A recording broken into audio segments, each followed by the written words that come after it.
Il premio ricevuto dalla scuola primaria Caccin nel concorso regionale Tutela del Patrimonio Veneto è dovuto a un importante percorso che il Plesso ha svolto in collaborazione con il Palio della Marcigliana, con artigiani, associazioni culturali del territorio e con i genitori degli alunni. 300 quelli coinvolti nel progetto, che vede anche la collaborazione delle contrade di San Giacomo e San Martino, oltre a tutti i partecipanti al Palio. Scopo del progetto: sensibilizzare le nuove generazioni verso il patrimonio culturale del nostro territorio, focalizzandosi sul Palio della Marcigliana e conoscendo, immergendosi in esso, la storia, la lingua, le danze, le musiche, i mestieri e la falconeria. Il clou di questo percorso è stato la scorsa primavera, con la festa che si è tenuta il 25 maggio, quando nel cortile della scuola si è ricostruito un villaggio medievale in cui tutti i bambini sono stati protagonisti. I bambini sono stati poi invitati proprio a partecipare al Palio, diventando figuranti per un giorno. Il premio che si è aggiudicata la primaria Caccin riguarda l'ambito 3 e quindi la valorizzazione del patrimonio immateriale del Veneto riguardante la sfera storica.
Il progetto Scuola di Marcigliana ha coinvolto tutta la scuola primaria e anche la scuola secondaria dell'Istituto Comprensivo Chioggia 5.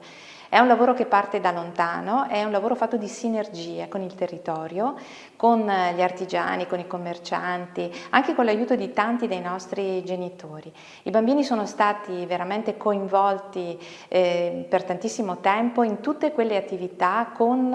una origine storica legata sì al Palio della Marcigliana, che poi si tiene a giugno, nel mese di giugno in centro a Chioggia, ma soprattutto con una riscoperta di valori, di tradizioni, di giochi antichi, di antichi lavori o anche quasi diciamo passatempi che poi diventavano lavori, come l'arte del tombolo o anche il fare le vele.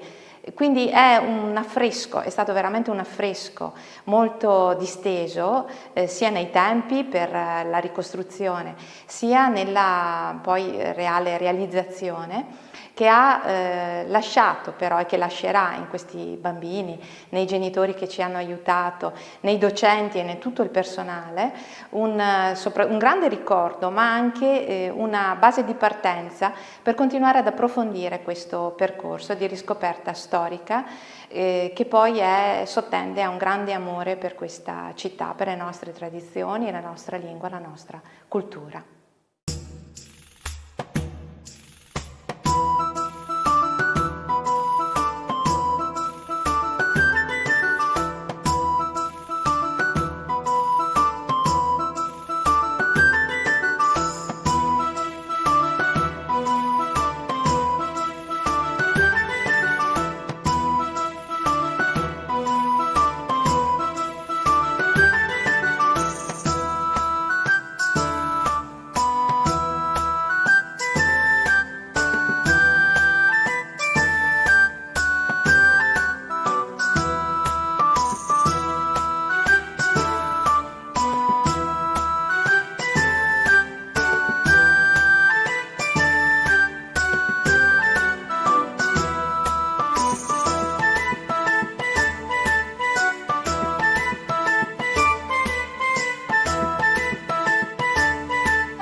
Alla pasticceria Serenissima a Borgo San Giovanni si stanno sfornando le fragranti colombe pasquali, gusto classico e al cioccolato. Oltre alle golose paste, alle gustose torte e ai ricchi cornetti, le colombe di Sandro ti faranno gustare il meglio della pasticceria artigianale. Pasticceria Serenissima a Borgo San Giovanni, Chioggia.